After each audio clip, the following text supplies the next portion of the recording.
India voice, आपकी सोच, आपकी आवाज।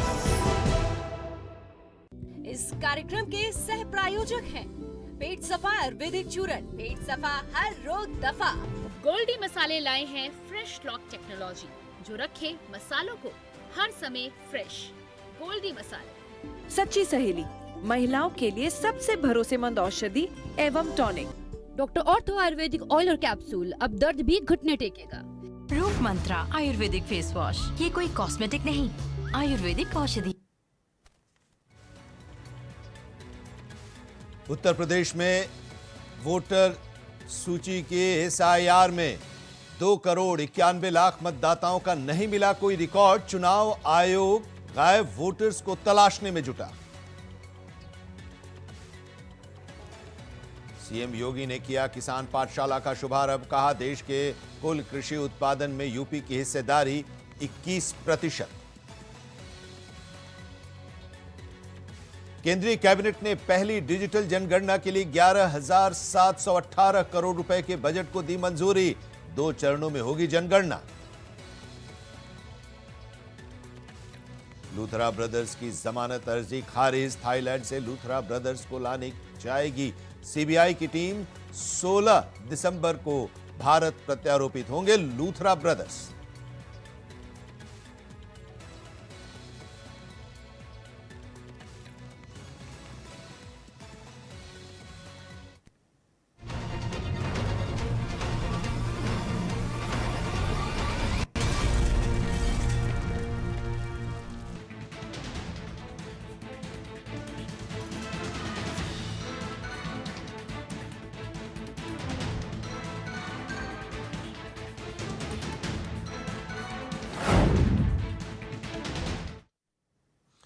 नमस्कार, मैं हूं आनंद विजय सिंह। स्वागत है आपका इंडिया वॉइस में।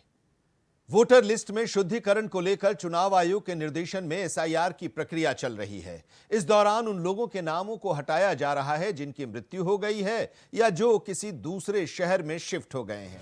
कुछ लोग ऐसे भी हैं जिनका 2-2 जगह मतदाता सूचियों में नाम है। चुनाव आयोग का यह कहना है कि ऐसे लोगों को वोटर लिस्ट से हटाया जा रहा है, लेकिन विपक्ष का कहना है कि एसआईआर तो सिर्फ बहाना है। असल मकसद है बीजेपी विरोधियों को टारगेट करना, उनकी पहचान करना और उन्हें मतदाता सूची से बाहर करना। सरकार कह रही है कि घुसपैठियों को बाहर किया जा रहा है। गृह मंत्री अमित शाह ने चुनाव सुधार और एसआईआर पर संसद में चर्चा के दौरान अपने भाषण में 2 टूक शब्दों में कह दिया कि एक भी घुसपैठिए का नाम वोटर लिस्ट में नहीं रहने देंगे। अब विपक्ष कह रहा है कि आखिर किस कैपेसिटी के तहत चुनाव आयोग घुसपैठियों की पहचान कर रहा है? क्या गृह मंत्रालय की तरफ से कोई निर्देश दिया गया है? कोई अभियान चलाया जा रहा है? डिटेंशन सेंटर क्या बनाए जा चुके हैं? क्या किसी घुसपैठिए की पहचान अब तक हो पाई है? दूसरी तरफ बीजेपी कह रही है कि भारतीयों का हक मारने वालों को विपक्ष बचाने की कोशिश में जुटा हुआ है। घुसपैठियों के खिलाफ अगर कार्रवाई चल रही है तो फिर विपक्ष को ऐतराज क्यों है? क्योंकि सवाल एक ये भी है कि उत्तर प्रदेश में अगर हम बात करें, क्योंकि उत्तर प्रदेश में इसको लेकर घमासान मचा हुआ है और उत्तर प्रदेश में जो भारतीय जनता पार्टी के विधायक हैं वो भी सड़क पर उतर आए हैं और वो लोग भी घुसपैठियों की पहचान कर रहे हैं। वहां की मेयर भी घुसपैठियों की पहचान करने के लिए सड़क पर उतर आई है। पुलिस भी घुसपैठियों की पहचान कर रही है। और एक बात और सामने आई है कि जब मेयर आई है सामने तो करीब ऐसे कुछ लोग हैं जो गायब हो गए हैं। करीब 500 लोग ऐसे हैं जो कि लापता हो गए हैं। वो पहले नगर निगम के ठेके के कर्मचारी थे। बीजेपी को शक है कि ये घुसपैठिए ही हो सकते हैं। अब बीजेपी के नेता, मेयर, विधायक, पुलिस सारे के सारे घुसपैठियों की खोज में जुट गए हैं। मोहल्ले मोहल्ले जा रहे हैं, घर घर जा रहे हैं और घुसपैठियों को चिन्हित किया जा रहा है। उनसे दस्तावेजों की मांग की जा रही है, दस्तावेजों की जांच की जा रही है और जो संदिग्ध दस्तावेज हैं उनको अब उनको लेकर जांच भी की जा रही है। कुछ लोग ऐसे भी हैं जो संदिग्ध पाए गए। वो लोग कह रहे हैं कि असम से वो आए हैं और यहाँ पर रह रहे हैं। लेकिन इन सब के बीच चुनाव आयोग के सामने एक चुनौती भी है। चुनौती है चुनाव आयोग के सामने वोटर लिस्ट के शुद्धिकरण को लेकर।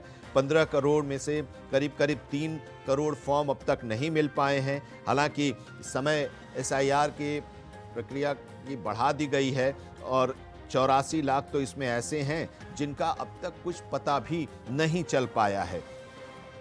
तो ये जो आंकड़ा है, अब इस आंकड़े को लेकर अब सवाल भी उठाए जा रहे हैं। क्या 2,91,00,000 जो वोटर्स अभी तक नहीं मिल पाए हैं या उनका फॉर्म अब तक जमा नहीं हो पाया है, जिनमें से जो आंकड़ा आया है उन आंकड़ों के बारे में अगर हम आपको बता दें तो 15,44,30,092 जो हैं वोटर्स डिजिटाइज हो चुके हैं, यानी कि 99.24% करीब करीब डिजिटाइज हो चुके हैं। इनमें 80.85% गणना फॉर्म वापस भी आ गए हैं। 76% मतदाताओं की मैपिंग का काम पूरा हो चुका है। 1,27,00,000 लोग जो हैं वो अपने पते पर नहीं मिल रहे हैं।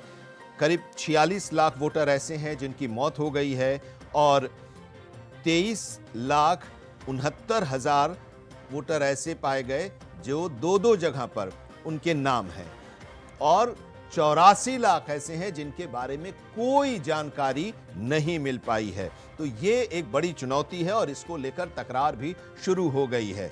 चुनाव आयोग के सामने चुनौती है और घुसपैठियों को लेकर कि क्या चुनाव आयोग जो एसआईआर करा रही है वो घुसपैठियों की पहचान के लिए है या वोटर लिस्ट के शुद्धिकरण के लिए है। आज इसी पर हम चर्चा करेंगे मुद्दे की बात में। और इस बीच हम आपको यह भी बता दें कि उत्तर प्रदेश के लिहाज से अगर हम बात कर रहे हैं तो वहां पर मुख्यमंत्री योगी आदित्यनाथ ने जनता के नाम एक पाती भी लिखी है और अपील की है कि वो लोग भी इस पर नजर रखें। ऐसे लोगों पर अगर उनके यहाँ किराएदार के तौर पर या काम करने के लिए लोग आते हैं तो उनकी पहचान जरूर करें, पहले जरूर उनके बारे में पूरी तरह से जांच पड़ताल कर लें।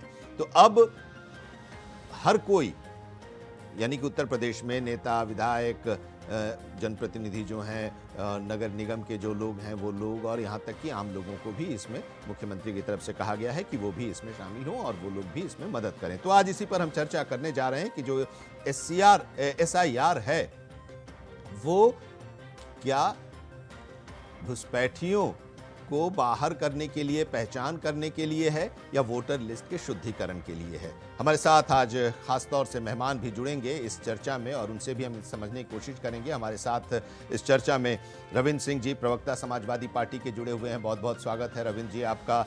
भारतीय जनता पार्टी की तरफ से डॉक्टर रोहित सक्सेना हमारे साथ जुड़े हुए हैं। रोहित जी बहुत बहुत स्वागत है। और जनता दल यूनाइटेड की तरफ से प्रवक्ता हैं विनीत तिवारी जी हमारे साथ इस चर्चा में जुड़े हुए हैं। बहुत स्वागत है विनीत जी आपका।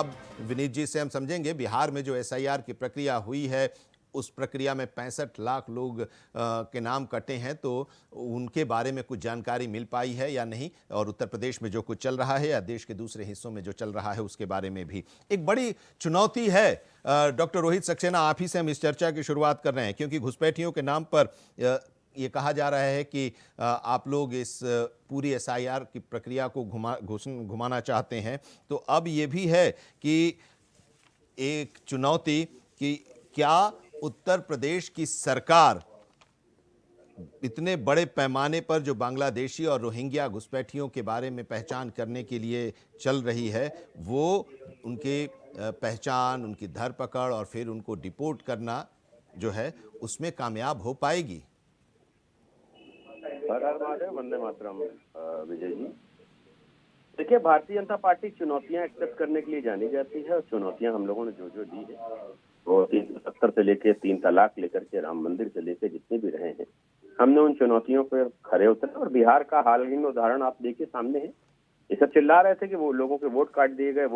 खासकर इन्होंने अल्पसंख्यक समुदाय के लिए कहा, जिसका प्रत्यक्ष प्रमाण है, कहीं कोई प्रोटेस्ट नहीं हुआ, कोई ऐसा काम नहीं। और ये तो अधिकार संविधान ने दे रखा है चुनाव आयोग को। और ये जो कानून बना है इसमें कहीं से भारतीय जनता पार्टी का तो वो नहीं रहा। काफी समय में बना था, 1950 में बना, 1951 में बना, उसमें संशोधन हुआ, 1968 में इसका संशोधन हुआ, 88 में हुआ, 93 में हुआ। तो ये सारा तो आप ही के शासनकाल में हुआ है। लेकिन सवाल एक ये है ना रोहित जी कि वो एसआईआर की प्रक्रिया थी, लेकिन इस एसआईआर में घुसपैठियों पर निशाना लगाया जा रहा है और उनकी पहचान की जा रही है। उस एसआईआर की प्रक्रिया को घुसपैठियों से जोड़ दिया गया है। ये आरोप लगाया जा रहा है कि घुसपैठियों के नाम पर आप टारगेटेड कर रहे हैं लोगों को। ये ये तो विपक्षियों का काम है कि हर चीज को मुद्दे से भटकाना, यही करते चले आ रहे हैं। संविधान बदल देंगे, आरक्षण खत्म कर देंगे, ये सब कौन फैला रहा था? ये इनका काम है, ये अपना काम बखूबी करने की कोशिश कर रहे हैं, लेकिन हम अपना काम बखूबी करते चले जा रहे हैं और करते रहेंगे। देखिए बहुत स्पष्ट समझ है, बहुत इनको समस्या कहाँ है। इनको अगर आप इतने ही संजीदा थे इस विषय पे, हम सब ने देखा ना, जैसे ही घुसपैठियों का मुद्दा आया, लीडर ऑफ अपोजिशन के साथ सारे विपक्षी बाहर निकल गए। आप इतने संजीदा थे इसको लेकर के, आप बहस करते ना, बहस हो रही थी, क्यों घुसपैठियों का नाम आते ही आप लोग उठ के खड़े हो गए? मुझे एक बात बताइए, क्या देश में देश के लोगों को वोट देने का अधिकार है? ये बाहरी लोगों को। अच्छा, कांग्रेस इसमें परिपूर्ण है। आपको पता होगा 1980 में सोनिया गांधी का नाम जोड़ा गया, फिर हटाया गया, फिर 83 में पुनः जोड़ा गया, क्योंकि कांग्रेस इसमें निपुण है। उसको ये लग रहा है कि हमने जो किया है वो सारी चीजें निकल के आएंगी। और बहुत देखिए, इस प्रक्रिया को पहले समझिए। आपको अपना फॉर्म भरना है, यदि आपका फॉर्म भरा हुआ 2 जगह पाया जाएगा तो आपको नोटिस जाएगा चुनाव आयोग का कि आप किस जगह मतदाता रहना चाहते हैं। आप वहां डिक्लेरेशन देंगे कि हम यहाँ से अपने आप को मतदाता घोषित करते हैं और वो सामने आ जाएगा। आप मुझे बताइए, ये घुसपैठियों को लेकर के आप भारतीय लोगों को चुनाव में वोट देने का अधिकार, इसको कैसे, मतलब फॉर्मूला शुड बी साइंटिफिक ना, Apple should compare with Apple only.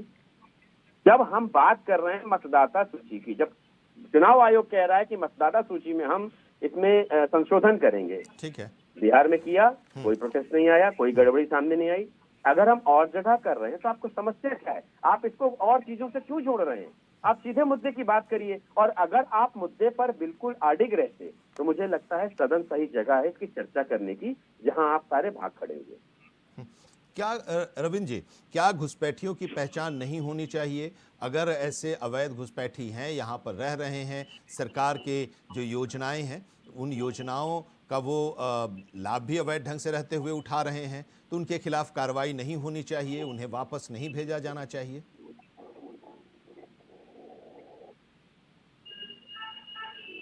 इनकी आवाज नहीं आ रही है। रविंद्र जी आप अनम्यूट कर लीजिए। रविंद्र भैया अनम्यूट कर लीजिए पहले, यार शायद आपका म्यूट है।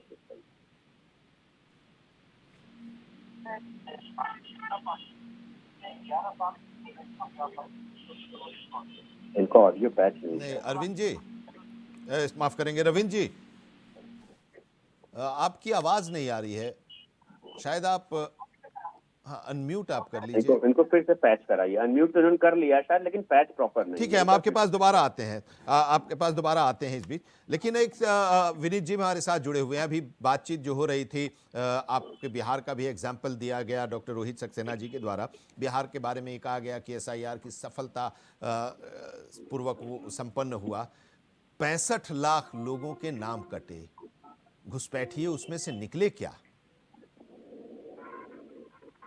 पहले आप सभी को मेरा नमस्कार। आवाज आ रही है मेरी? जी हाँ, जी हाँ। देखिए, बिहार में जो है SIR हुआ, विपक्ष ने हल्ला मचाया और टाई फिस हो गया। कारण क्या था उसका? आप ये समझिए कि अगर SIR हुआ, 65 लाख लोगों के नाम अगर काटे गए, जो विपक्ष आरोप लगा रहा है, तो एक बात हमको बता दे, विपक्ष के यहाँ बैठे हुए प्रवक्ता जो भी पार्टी के हैं, कि कितने लोगों ने चुनाव आयोग को ये शिकायत दर्ज की और कितने लोग सामने आकर के इस बात को कहने को तैयार हुए कि हमारा नाम काटा गया, और कितनी पार्टी, चाहे राजद हो, कांग्रेस हो, चुनाव आयोग को कितने लोगों का नाम भेजा, उन्होंने शिकायत दर्ज की चुनाव आयोग से कि हाँ इन लोगों का नाम कटा हुआ है, जिनका नाम होना चाहिए। तो ऐसा कोई भी चीज पत्र जो है विपक्ष द्वारा चुनाव आयोग को नहीं भेजा गया। और माननीय नीतीश कुमार जी के कार्यकाल में, उनके रहते हुए बिहार के किसी व्यक्ति का नाम कट जाए ये संभव ही नहीं है। बल्कि एक महिला को ला करके खड़ा किया गया जो है राहुल गांधी जी के सामने, और वहां बयान दिलवाया गया कि मेरा नाम नहीं है। बाद में उसी महिला ने बयान दिया कि नहीं, मेरा भी नाम SIR के तहत जोड़ लिया गया। विनीत जी, नाम तो कटे, फैलाने की बात है। नाम तो कटे, 65 लाख लोगों के नाम कटे, ये चुनाव आयोग की तरफ से भी कहा गया। लेकिन सवाल यह है कि यह भी कहा जा रहा था कि घुसपैठिए हैं इसमें, और बहुत सारे घुसपैठिए हैं जिनको जो अवैध ढंग से रह रहे हैं उन्हें हटाया जाएगा। वो चिन्हित हो पाए क्या? उसमें से कि नहीं, घुसपैठिए थे, ऐसा कोई वहां उसमें पर घुसपैठिए ऐसे भी कोई थे या नहीं थे? मतलब नहीं पाए गए जो कि उनको चिन्हित किया जाए। और सबसे बड़ी बात आपको बता दें, लेकिन कि 3 जो लाख 65 लोगों लाख को लोगों के नोटिस नाम दिया गया काटे गए, है। या तो वो कहीं और 3 जा लाख करके लोगों बसे, को नोटिस या दिया गया है, या अभी जो तक उन जो पर इस कोई दुनिया में कार्रवाई रहे, नहीं हुई है। उनके नाम कटे हैं। 3 लाख लोगों को नोटिस दिया गया है, उन लोगों का जवाब आया क्या उन लोगों की तरफ से?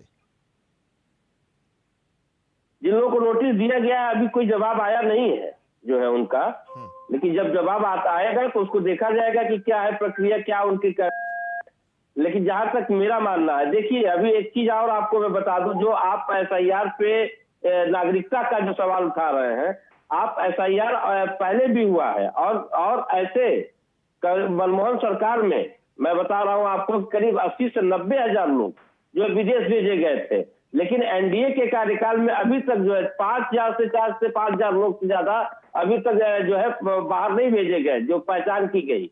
तो अभी जो ये इस बात को कहना कि एसआईआर को नागरिकता से जोड़ना, ऐसी बात नहीं है। हाँ, लेकिन हम अपने देश में इस चीज से एक पहचान तो हम करेंगे ना कि हाँ हमारे देश का मूल निवासी कौन है, और यदि उसका नाम छूट रहा है तो किन कारणों से छूट रहा है, और अगर देश का नहीं है तो वो कैसे हमारे देश में है और कैसे उसके लिए क्या प्रक्रिया करनी है, वो तय करना सरकार का ही काम है।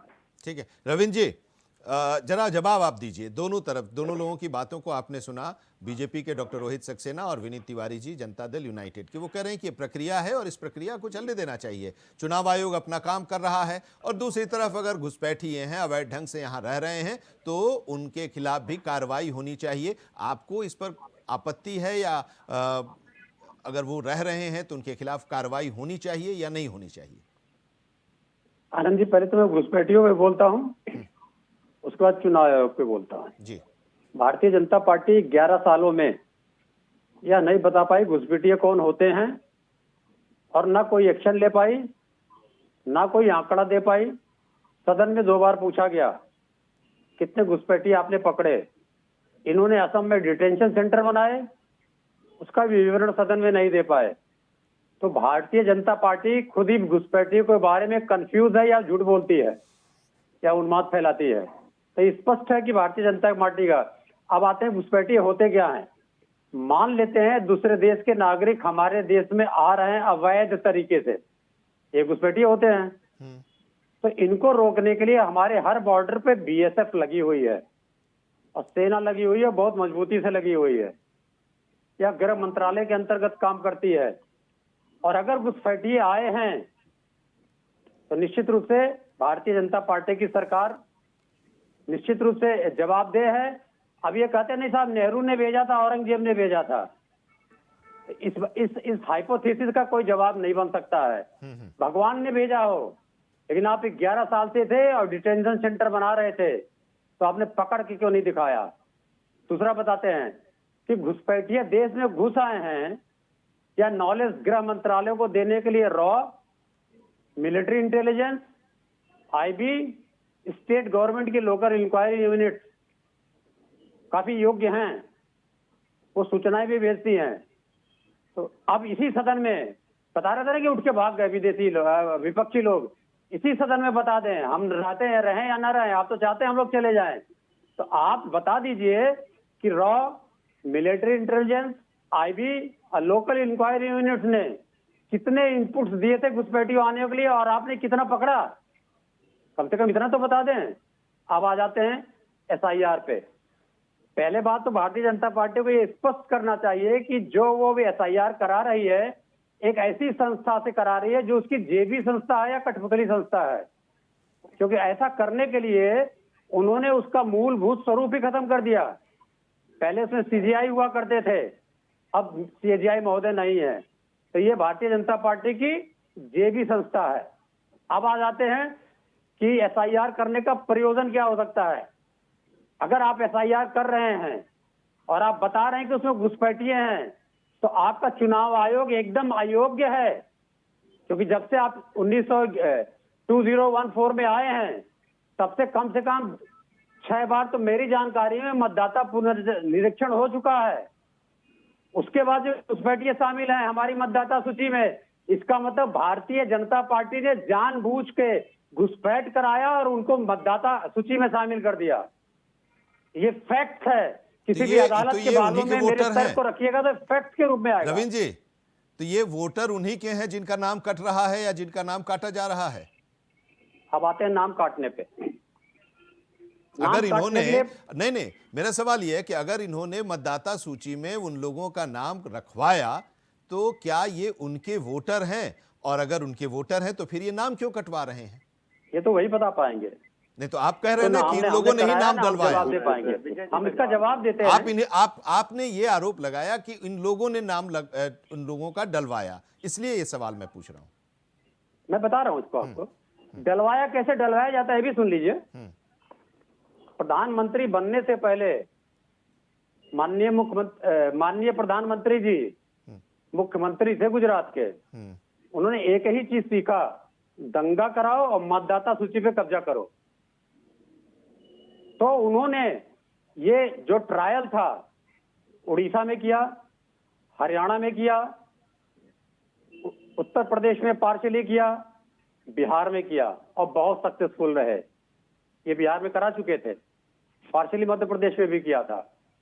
तो वो चीज अब ये कराना चाहते हैं पूरे भारतवर्ष में। क्यों? इनके पास कुछ भी कहने के लिए नहीं है। क्या किया क्या नहीं किया, एक ही शब्द से पता लग जाएगा क्या किया है इन्होंने कि भारत सबसे बड़ा कर्जदार देश बन गया। ठीक है, चलिए जवाब इसका ले लेते हैं, इसका जवाब ले लेते हैं डॉक्टर रोहित जी से। अगर मैंने गलत नहीं सुना है तो रविंद्र जी ने कहा कि एसआई प्रक्रिया का हिस्सा सीजीआई रहे। क्या बात सही आपने कही या मैंने सही सुनी है? क्या आपने इस बात को कहा है? मैंने ये कहा है कि जो चुनाव आयोग हुआ करता था उसके एक सदस्य सीजीआई हुआ करते थे और आपने चुनाव आयोग पे कब्जा करने के लिए सीजीआई मतलब कमिटी जो बनाती थी उसमें उसकी बात वो कर रहे थे। नहीं, एसआईआर और चुनाव आयोग की इस प्रक्रिया का हिस्सा सीजीआई कभी नहीं रहे। पहले अपनी गलती सुधारिए, पहली चीज। हाँ, आप समझ लीजिए चुनाव आयोग जब मैं जो कर रहा हूँ आप गलत मत बोलिए। या तो आपने मुझसे पूछना नहीं था, आप गलत बोलते, मैं आपको जवाब देता। मैं अभी पूरा स्पष्ट कर रहा हूँ। अभी आप थोड़ा समय दीजिए, आपको पूरा स्पष्ट कर रहा हूँ। भारत के संविधान में इलेक्शन कमीशन एक अलग संस्था है, न्याय प्रक्रिया एक अलग व्यवस्था है। भारत के इतिहास में कभी भी सीजीआई इस प्रक्रिया का हिस्सा नहीं रहे, ना एसआईआर में। जैसे आपने कहा ना, एसआईआर में सीजीआई हुआ करते थे, हटा दिया गया, ऐसा कभी कोई संशोधन नहीं किया। इस तरह की गलती कम से कम मेरे सामने मत किया गया, पहली चीज। दूसरी चीज, आपकी गलती का जवाब देंगे विजय जी, आप वही बोल रहे हैं जो नरेंद्र मोदी कहते हैं। अरे पहली बात तो उनका नाम बहुत सम्मान से लीजिए, वो देश के प्रधानमंत्री हैं। दूसरी बात, मैं आपत्ति करूंगा, आपने उन पर आरोप लगाया है कि वो दंगा कराते हैं। इस तरह का आरोप आप संविधान पर बैठे किसी व्यक्ति पर बिना तथ्यों पर नहीं लगा सकते, जबकि आपको पता होगा बहुत अच्छे से जो आरोप आप लोगों ने लगाए थे उसका उनको न्यायालय से उसके लिए बिल्कुल बरी कर दिया गया। तो कोई भी चीज, या तो आप कंटेम्प्ट कर रहे हैं, ये मत करिए। ये भी मतलब न्यायालय को अगर आप सम्मान दे रहे हैं तो कंटेम्प्ट भी मत करिए। कंटेम्प्ट की नोटिस भिजवा दीजिए। ये कंटेम्प्ट भी मत करिए, एक कंटेम्प्ट की नोटिस भिजवा दीजिए। अरे सुनिए तो मैं आपसे क्या कह रहा हूँ, मैं आपसे कह रहा हूँ ना, एक कंटेम्प्ट की नोटिस भिजवा दीजिए। उसकी जो प्रक्रिया होगी हम पूरी करेंगे, आप निश्चिंत रहिए। पहली चीज विजय भाई, आप कर लीजिए। पहले आपने एक सवाल अभी किया था हमारे जेडीयू के प्रवक्ता से कि कितने आपने जो है उसमें बिहार के चुनाव में घुसपैठिए पकड़ के। ये काम इलेक्शन कमीशन का नहीं है। इलेक्शन कमीशन का काम सिर्फ मतदाता सूची में नाम ऐड करना, संशोधन करना या घटाना है। उसका काम घुसपैठियों को चिन्हित करना नहीं है। अब आपने जिन नोटिसों का हवाला दिया है उसमें नोटिस ये गई है कि जिन लोगों का नाम 2 जगह है उन लोगों को नोटिस गया है।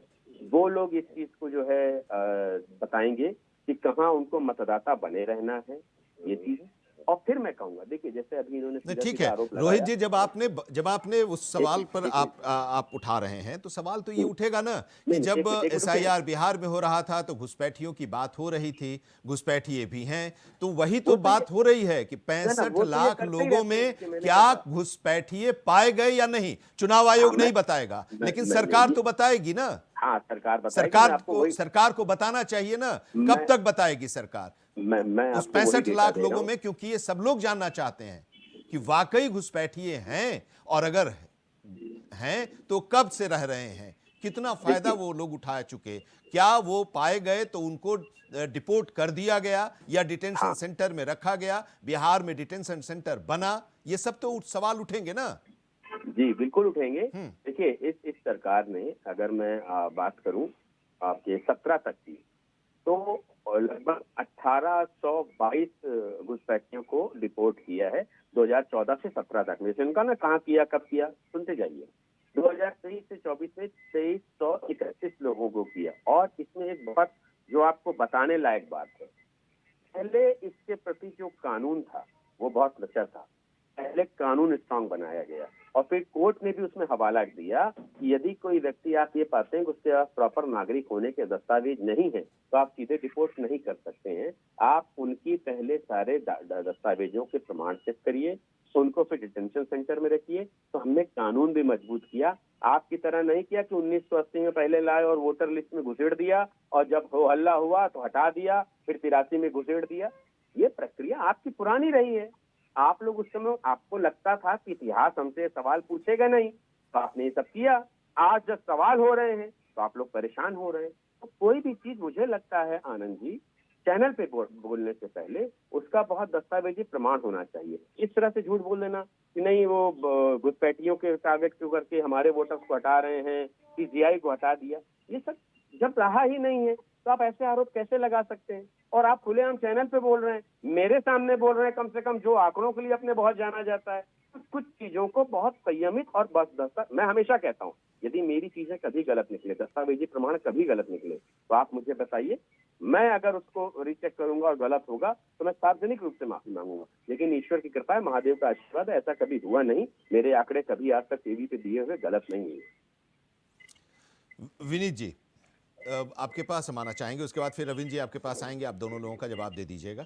विनीत जी, सवाल यही है कि आपको ये लग रहा है कि एसआईआर की जो प्रक्रिया है वो प्रक्रिया अच्छे ढंग से बिहार में हुई और उसके बाद चुनाव के जो नतीजे आए उसको हम उससे अलग कर रहे हैं। लेकिन सवाल यही है कि जैसे उत्तर प्रदेश की हम चर्चा कर रहे हैं तो उसमें उत्तर प्रदेश में ये भी है कि जो नया एक्ट बना है, जो इमिग्रेशन एंड फॉरेनर्स एक्ट 2025, सितंबर में ये एक्ट बना, तो उसमें यह भी है कि हर ज़िले में हम डिटेंशन सेंटर खोलेंगे और जो लोग भी आएंगे उनको वहाँ पर हम रखेंगे, उनकी पहचान होगी, पहचान होने के बाद उनको वहाँ पर रखा जाएगा और फिर उन्हें डिपोर्ट किया जाएगा। इस बीच इस पूरे प्रोसेस में ये भी है कि उनका एक प्रोफाइल बनाया जाएगा, बायोमेट्रिक प्रोफाइल, ताकि जब वो दोबारा यहाँ पर घुसपैठ करके आए और उनकी पहचान हो तो फिर उन्हें जेल में बंद कर दिया जाएगा, अभी उनको डिपोर्ट कर दिया जाएगा।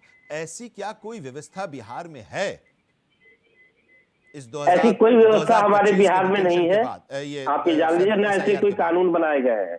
दूसरी बड़ी बात आपको बता दें, देखिए जैसे अभी रविंद्र जी बोल रहे थे, तो एक बीएलए भी होता है। बीएलए कौन होता है? राजनीतिक दल से। हमारे यहाँ जेडीयू ने जो है, हमारे यहाँ जेडीयू ने 47,000 बीएलए बनाए थे अपने। वो बीएलए का काम था कि वो घर घर जा करके वेरीफाई करते थे कि किसका नाम चढ़ा, किसका नाम कटा, किसका नाम छूटा है। तो मैं ये कहता हूं कि विपक्ष के बीएलए कहाँ है? चलिए बीएलओ अगर कोई गलती भी कर रहा है तो इनके बीएलए क्या कर रहे हैं? या तो ये कह दे कि हमारे पास उतने कार्यकर्ता नहीं है कि हम उनको बीएलए बना सके अपना, और हम बस जो है एक चुनाव एसआईआर की प्रक्रिया पे जो है उल जलूल बातें करते रहे। रही बात जिस एक्ट की आप बात कर रहे हैं कि हर जिले में डिटेंशन सेंटर बनाए जाएंगे, तो पहले एसआईआर की प्रक्रिया पूरी हो। एसआईआर जो है कोई एनआरसी नहीं है। बिहार के संदर्भ में एसआईआर जो है वो एक चुनाव में नाम जोड़ने और घटाने की प्रक्रिया है। नहीं, वो ठीक है, यही तो है सवाल कि जब एसआईआर की प्रक्रिया चल रही थी, चुनाव आयोग जो है ये एक नाम जोड़ने और हटाने की प्रक्रिया केवल कर सकता है, न कि वो किसी अवैध शरणार्थी के रहने की जो है पुष्टि करेगा या उसका ब्यौरा वो सरकार को देगा जो है। अब जो भी बातें हो रही हैं, मैं इस पे ज्यादा नहीं जाना चाहता हूं, बस इतना मैं कहूंगा कि बिहार में इस तरह का कोई भी नियम, कोई भी ऐसी चीजें नहीं बनाई गई हैं, न बिहार में ऐसा कोई जो है पाया गया है। तो जो फिर कि ये मतलब बात कि क्यों उठ रही थी बारी बिहार में? वहाँ पर। तो फिर ये बात उस दौरान क्यों उठ रही थी चुनाव में भी कि जो वो सीमावर्ती जिले हैं वहां पर घुसपैठिए हैं और उनको बाहर निकाला जाएगा? पब्लिक मीटिंग्स में, चुनाव के सभाओं में ये बातें कही जा रही थी, जिम्मेदार लोगों के द्वारा ये बात कही जा रही थी। तो क्या ये सिर्फ भ्रम फैलाने के लिए या चुनाव में उसका फायदा उठाने के लिए? देखिए, उठाई जा रही थी। अगर किसी को लगा होगा कि हाँ वहाँ घुसपैठी है, वो आप ही लोगों की तरफ और से उठाई जा रही थी। मान लीजिए कि जब वो आप ही जांच के होगी, लोगों की क्या तरफ से NRC के उठाई जा तहत रही वो थी, विनीत प्रक्रिया जी। चलेगी ना, SIR के तहत तो चलेगी नहीं। तो पहले जो चीज NRC जो जब लागू होगी, जब उस पर प्रक्रिया चलेगी, तब उसकी बात की जाएगी। मैं उस पर तब जवाब देने के उसमें आऊंगा। अभी मैं इतना ही कह सकता हूँ कि बिहार में अभी तक इस तरह की कोई न नियमावली बनी है, न कोई डिटेंशन सेंटर बना है, और न ही नीतीश जी इस चीज में कहीं बिलीव करते हैं। वो जानते हैं नीतीश कुमार जी कि हमारे कार्यकाल में जो भी चीजें हैं वो सही होंगी, और जो अगर ऐसे पाए जाते हैं शरणार्थी जो कि मतलब दूसरे देशों से आए हुए हैं, तो जरूर उनके खिलाफ कार्रवाई होगी। लेकिन अभी तक मेरी जानकारी में ऐसा कुछ नहीं है। बाकी हाँ, जो लोग अब तक कह रहे थे भाई वो हम गठबंधन दल है, तो स्वाभाविक बात है कि केंद्रीय गृह मंत्री जी के पास जो है कुछ आंकड़े होंगे, ऐसे उस आधार पे बोल रहे होंगे वो। लेकिन ये प्रक्रिया NRC की है, न कि जो है SIR की है। इस पर मैं इतना ही कहूंगा। रोहित जी, डिफेंड करेंगे क्या आप इनको? नहीं, देखिए, मैंने पहले कहा कि ये जो SIR का काम है, मतदाताओं को जोड़ना, घटाना, उनका हाँ संशोधन बिल्कुल, करना। मैं और वही तो बात हो रही है कि देखिए, SIR चुनाव NRC आयोग आने करा दीजिए। रहा है। SIR चुनाव आयोग करा रहा है। इसमें वो नागरिकता की पहचान नहीं, बल्कि वो वोटर की पहचान कर रहे हैं।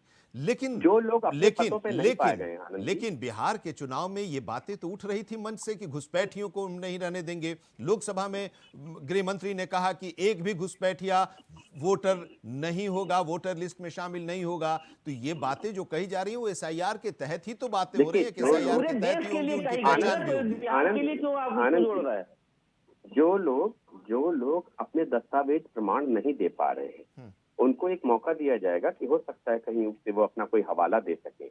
उसके बाद जिन लोगों को नोटिस गया है, जवाब अगर आया तो ठीक, वरना एक निश्चित सेट के बाद MHA अपना काम करेगा। और ये बात आनंद जी बिल्कुल स्पष्ट है। तो SIR के दौर में घुसपैठियों को लेकर क्यों इतनी चर्चा हो रही है? क्यों घुसपैठियों को लेकर बयान दिए जा रहे हैं और सियासत हो रही है? नहीं, क्योंकि ये कह रहे हैं, नहीं, आप लोग तो कह रहे हैं ना, इसी दौरान आप लोगों ने भी हमारे वोटर काटे जा रहे हैं, ये खुलेआम कह रहे हैं। और मुझे बताइए एक भी वोटर प्रोटेस्ट हुआ हो कि नहीं हमको काटा गया? तो ये आपने तो देखा ना 2024 के चुनाव में, 2022 के चुनाव में कि संविधान बदल देंगे, लोकतंत्र खतरे में आ गया, आरक्षण खत्म कर देंगे। ये तो इनके सुगुफे हैं, वो इनका ये जाने। हमारी जो प्रक्रिया वो हम करेंगे, खुलेआम करेंगे। अब सवाल जो है, योगी जी तो बिहार के चुनाव में जाकर उन्होंने कहा था कि हम घुसपैठियों को पाताल से ढूंढ कर निकालेंगे। चुनाव के दौरान SIR को लेकर ही बात हो रही थी। अगर आज आप घुसपैठियों की बात कर रहे हैं तो मैं आपको बताऊं, लखनऊ में 15,000 लोगों का डिटेंशन सेंटर है, गोरखपुर में डिटेंशन सेंटर है जिसको रेन बसेरा, शाहपुर रेन बसेरा कहा जा रहा है, मेरठ में 500 से अधिक क्षमता वाला डिटेंशन सेंटर है, और एक जो टेम्परेरी डिटेंशन सेंटर है हर जिले में बनाने के लिए मुख्यमंत्री ने आदेशित कर दिया। इसका मतलब ये बिल्कुल स्पष्ट है, बहुत जल्दी NRC आने वाला है। अभी फिर ये लोग घबराने वाले हैं, अभी बहुत सी डिबेट करनी है हम लोगों को। रविंद्र जी, दोनों लोगों का आप जवाब दीजिए। सबसे पहले जो एक प्रश्न आनंद जी आप पूछ रहे थे कि घुसपैठियों पे कोई बिहार सरकार ने कानून बनाया तो बना नहीं सकती। CGI वाला बता दीजिए भाई साहब। गणराज्य में घुसपैठियों के ऊपर जो कानून बनेगा वो केंद्र सरकार बनाएगी, गृह मंत्रालय के द्वारा लागू होगा। नहीं, मैंने बिहार सरकार के कानून बनाने को लेकर सवाल नहीं पूछा था। मैंने कहा था कि केंद्र सरकार ने 2 सितंबर को केंद्रीय गृह मंत्रालय ने विदेशी नागरिकों को लेकर एक अधिसूचना जारी की थी, और उसमें सभी राज्यों और केंद्र शासित प्रदेशों को अवैध विदेशी नागरिकों की पहचान, उनकी धरपकड़ और प्रत्यर्पण की दिशा निर्देश दिए थे, और हर जिले में डिटेंशन सेंटर बनाने का निर्देश दिया था। ये मैंने कहा था कि इसके तहत क्या डिटेंशन सेंटर बने, कार्रवाई हुई, मैंने ये उनसे पूछा था। आपने इसे जेडीयू के प्रवक्ता से पूछा था क्या बिहार सरकार ने कानून बनाया, आगे बढ़ जाते, इसके आगे बढ़ जाते। नहीं, कानून बनाया नहीं पूछा था मैंने कहा था कि ये चलिए, कानून गलती केंद्र हो गई, सरकार मुझसे की गलती है, हो गई, उस मान लेते कानून के तहत वहां अब पर आगे बढ़ते डिटेंशन हैं। सेंटर बनाया कि नहीं। जी चलिए। अब एक सज्जन ने कहा कि बीएलए होते हैं, उनके पास बीएलए नहीं है। बीएलए कोई भी संवैधानिक पद नहीं है। जैसे देवन्ना ने संवैधानिक पद जैसे बीएलओ टॉयलेट है। साफ करने वाला जो स्टालिन ने बोला था, टॉयलेट साफ करने वाला बिहारियों को स्टालिन ने बोला था, और देवन्ना ने जिसको लेके घूम रहे थे उसने डीएनए पे बोला था। तब आपको नहीं जो है तब बोलती आपकी नहीं निकली थी भाई साहब। जितना बोलना हो। एक मिनट उनका जवाब दे लेते हैं, फिर उसके बाद विनीत जी आपके पास आएंगे, आप बताइए काउंटर बताइए, कीजिएगा। जानकारी दे रविंद्र जी अपनी बात मैं कीजिए। तो मूर्ख आदमी हूँ, आप जरा जानकारी दे हाँ दीजिए। रविंद्र जी आप अपनी बात पूरी कर लीजिए, फिर हम आपके पास आएंगे। बीएलए काउंटर जो के होते लिए। हैं, जी, आनंद जी। रोहित जी आपके पास भी जी। ये पार्टी के कार्यकर्ता होते हैं, पार्टी उनको जिम्मेदारी देती है कि जिनका फॉर्म भरवाना है, और यदि आप निश्चित हैं तो फॉर्म कटवाए। वो केवल फॉर्म भरवाने के और एक दिन में अधिकतम 10 फॉर्म दे सकते हैं वो लोग निर्वाचन आयोग को। यही जिम्मेदारी पीएलए लोगों की है। अब बताए साहब एक भी आदमी मिला ही नहीं, भारतीय जनता पार्टी के प्रवक्ता ने बताया। जब सुनवाई चल रही थी सुप्रीम कोर्ट के आगे, तो 10 आदमियों ने खड़ा होकर माननीय उच्चतम न्यायालय के आगे कहा कि साहब हम जिंदा हैं, हमारा नाम काट दिया गया, और हमारा नाम काट दिया गया, हम हैं अभी। तो सुप्रीम कोर्ट के सामने आ चुके हैं ऐसे लोग जिनका नाम काट दिया गया। अब आते हैं एक दूसरी बात पे। सबसे पहले तो एसआईआर को गलत डिफाइन कर रहे हैं। ये कह रहे हैं एसआईआर क्या नाम जोड़ना नाम घटाना है, इसको पुनर्निरीक्षण कहते हैं। वो तो हर साल चलता है या 24 घंटा चलता है। अगर आप नेट के द्वारा करना चाहते हो तो नाम जोड़िए, नाम घटाइए। जो राहुल गांधी जी ने कहा है बिहार में, कर्नाटक की एक सीट पे, महादेव सीट पे, यही तो बताया उन्होंने। तो एसआईआर खाली नाम जोड़ने और नाम घटाने की प्रक्रिया नहीं है, इसको मतदाता पुनर्निरीक्षण कहते हैं। अब एसआईआर है क्या? एसआईआर में सबसे पहले ये देखा जाता है कि अगर 100 मतदाता सूची में हैं, तो क्या वो 100 मतदाता हैं कि नहीं, जिसको गणना कहा जाता है, जो चल रहा है 6 राज्यों में। सबसे पहले गणना किया जाएगा कि 100 के 100 मतदाता हैं कि नहीं। अब उस 100 मतदाता में कितने बाहर चले गए, कितने मर गए, किसका डबल आ गया, ये तीनों प्रक्रिया। इसके बाद फिर एक प्रक्रिया चलेगी नाम जोड़ने की, आपत्तियां आएंगी, और नाम काटने की भी प्रक्रिया चलेगी। वो पूरा का पूरा एसआईआर है। तो पुनर्निरीक्षण को एसआईआर से नहीं जोड़ के देख सकते हैं। अब कर क्या रहे हैं ये कर रहे हैं हमारे नाम काटे जा रहे हैं, और जो नाम काटे जा रहे हैं सब घुसपैठी है। अरे घुसपैठी का आंकड़ा जो सरकार आयोग की सरकार ना दे पाई हो, जो सरकार 11 साल से चुनाव आयोग के द्वारा बनवा रही हो और उन्माद फैला रही हो कि मैंने कह दिया कि नहीं सीजीआई शामिल है। अरे सीजीआई शामिल तो थे चुनाव कमिश्नर की, मतलब चुनाव आयोग चुनने की प्रक्रिया में, और चुनाव आयोग ही ये सारे काम करता है। ये मैंने कहा था, अलग ही सुनाई पड़े तो क्या करें। नहीं तो इसका जवाब लोकसभा में गृह मंत्री की तरफ से दिया भी गया कि दशकों तक प्रधानमंत्री के द्वारा ही चुना जाता था। कौन बनेगा chief election commissioner, 1 member election commission होता था। चुनाव आयोग का कानून में सुधार हुआ और फिर उसमें एलओपी को भी लाया गया। इसका जवाब दिया था लोकसभा में, गृह मंत्री की तरफ से ये कहा गया था। प्रधानमंत्री जी तो ये भी कहते हैं कि वो नॉन बायोलॉजिकल हैं, तो मान ले क्या? प्रधानमंत्री जी तो ये भी कहते हैं कि उनको भगवान ने भेजा है, तो मान ले क्या? चले जा रहे हैं रविंद्र जी कहाँ, नहीं, मतलब आप यही बात है ना कि जब आप कह रहे हैं ये चीज आप कह रहे हैं, वहां पर वो सवाल उठा था। राहुल गांधी ने ये सवाल उठाया था, नहीं राहुल गांधी ने ये सवाल उठाया था रविंद्र जी कि जो बॉडी बनाती है चुनाव आयोग को, उसमें सीजेआई को भी रखा जाए। उन्होंने ये मांग की थी, ये सवाल उठाया था। अगर मैं गलत नहीं हूं तो, अगर गलत हूं तो करेक्ट करेंगे, बाकी जो पैनलिस्ट हैं आप भी करेक्ट कर लीजिए। हाँ, उसमें ये मांग की थी, लेकिन इसके जवाब में ये कहा था गृह मंत्री ने ये कहा था कि हमने कानून बनाया और उसमें एलओपी को भी जोड़ा। अकेला मेंबर होता था चीफ इलेक्शन कमीशन, ये उन्होंने भी ये बात कही थी, लेकिन उसको और हमने जोड़ा है, ये बात हो रही है। आप जो बात कह रहे हैं एसआईआर को लेकर, तो मैंने आंकड़ा भी दिया था अपने ओपनिंग रिमार्क्स में। मैंने कहा था कि जो अभी तक फॉर्म आए हैं, उत्तर प्रदेश की बात अगर हम कर रहे हैं, तो जो फॉर्म आए हैं उसमें 80.85% गणना फॉर्म वापस आए हैं और 76% जो है वोटर का काम, मैपिंग का काम पूरा हो चुका है। 46 लाख वोटर्स की मौत हो चुकी है अभी तक का जो आंकड़ा है उसके हिसाब से। 1,27,00,000 लोग जो हैं वो अपने पते पर नहीं मिले हैं और 84 लाख लोगों का अभी तक पता नहीं चल पाया है। ये 84 लाख लोगों के बारे में अभी तक कोई जानकारी नहीं मिल पाई है। दो जगहों पर जो लोग हैं उनके बारे में भी पता चल गया, जिनकी मौत हो गई है उनके बारे में भी पता चल गया, और जो लोग स्थानांतरित हो गए हैं उनके बारे में भी। लेकिन ये जो 84 लाख लोग हैं ये तीनों में से किसी कैटेगरी में नहीं है और ये एक चुनौती चुनाव आयोग के सामने है। रोहित जी, देखिए अभी है क्या कि हमारे सपा के प्रवक्ता अपनी ही बातों में फंसे, फिर इन्होंने एक गलत बात कह दी। 2023 में सुप्रीम कोर्ट ने सुझाव दिया कि क्यों ना सुप्रीम कोर्ट के सीजीआई को भी प्रक्रिया में रखा जाए। ये सुझाव था, कोई आदेश नहीं था।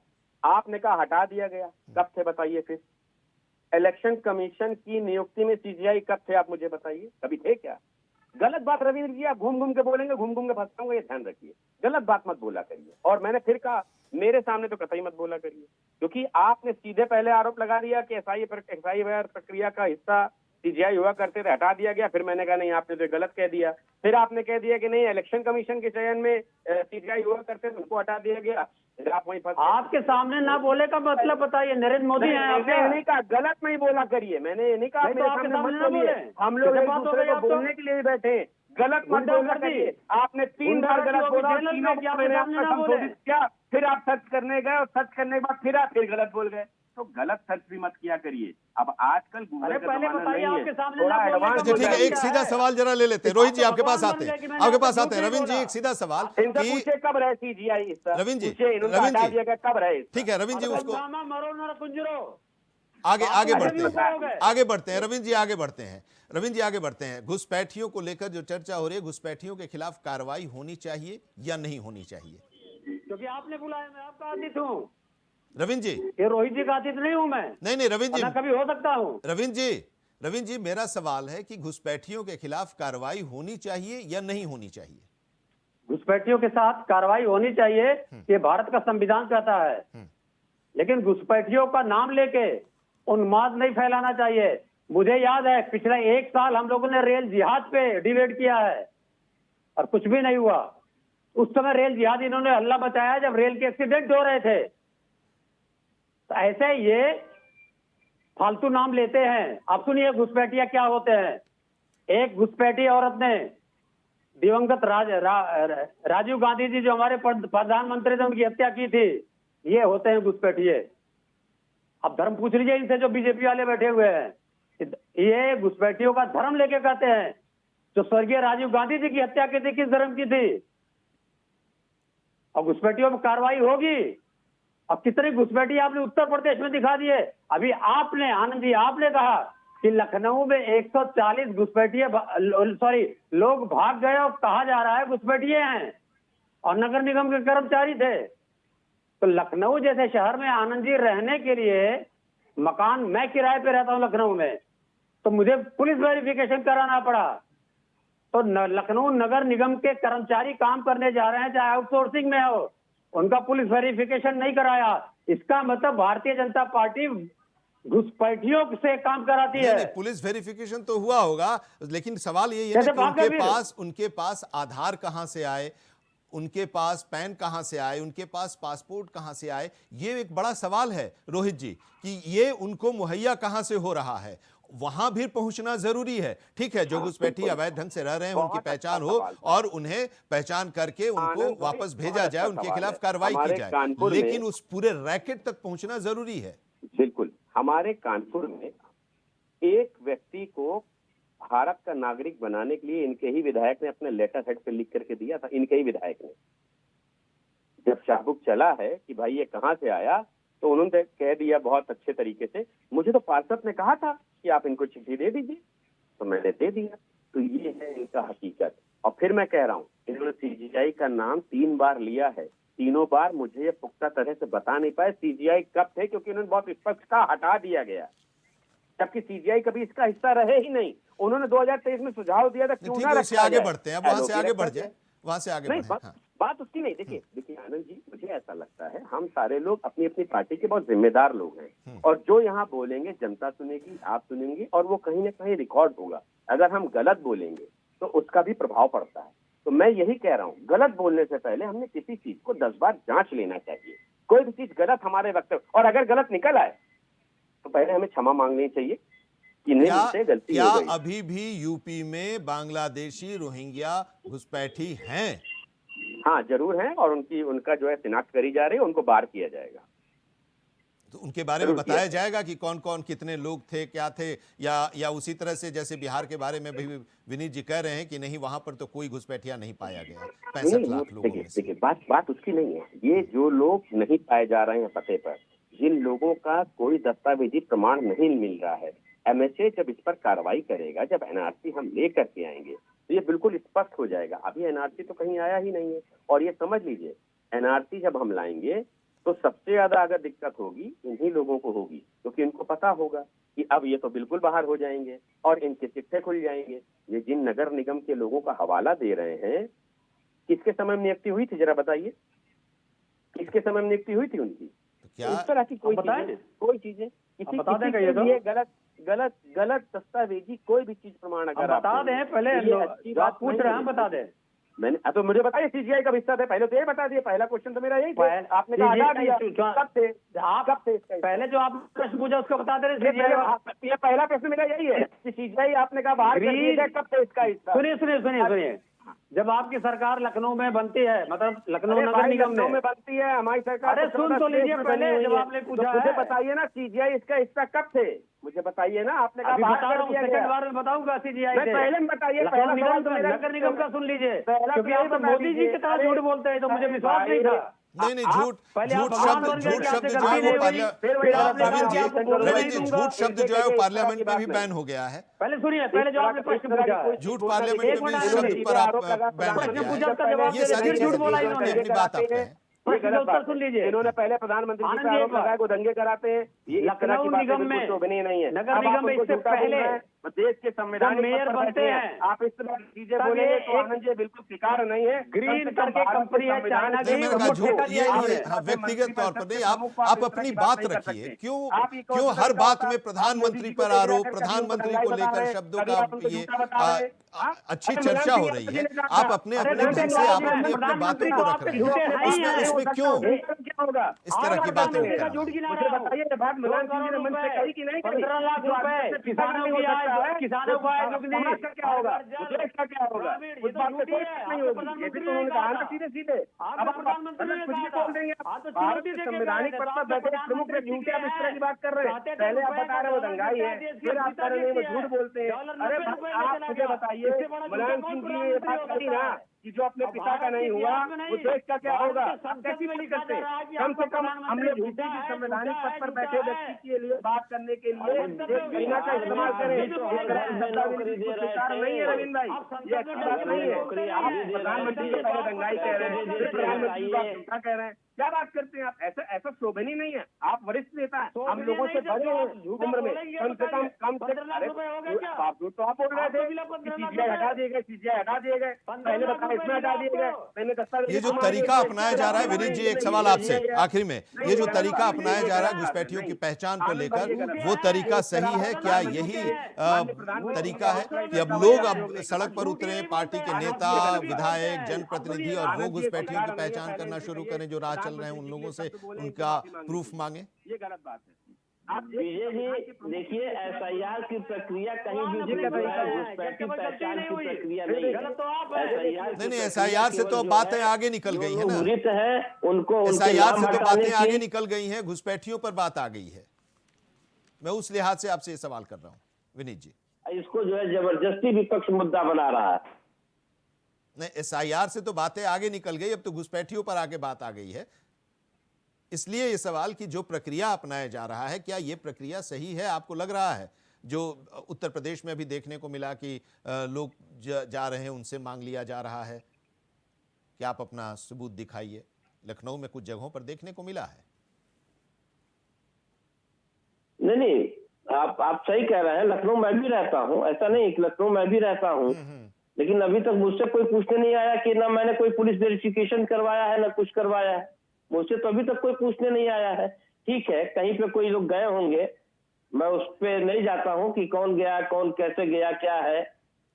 लेकिन एक चीज मैं जानता हूँ कि एसआईआर की प्रक्रिया कोई घुसपैठियों की प्रक्रिया नहीं है, और ये एनआरसी की प्रक्रिया है। जब एनआरसी आएगा तब देखा जाएगा कि कहाँ घुसपैठी है, कहाँ नहीं है। हाँ, लेकिन एक तो चीज क्या मैं ये जरूर कहूंगा एसआईआर कि एनआरसी इस के तरह पहले की प्रक्रिया है? बातें किसी भी सरकार को या किसी भी बड़े लीडर को तब तक नहीं करनी चाहिए जब तक कि उस कानून को ला करके, अमल में ला करके और उसको जनता के बीच में न लाया जाए।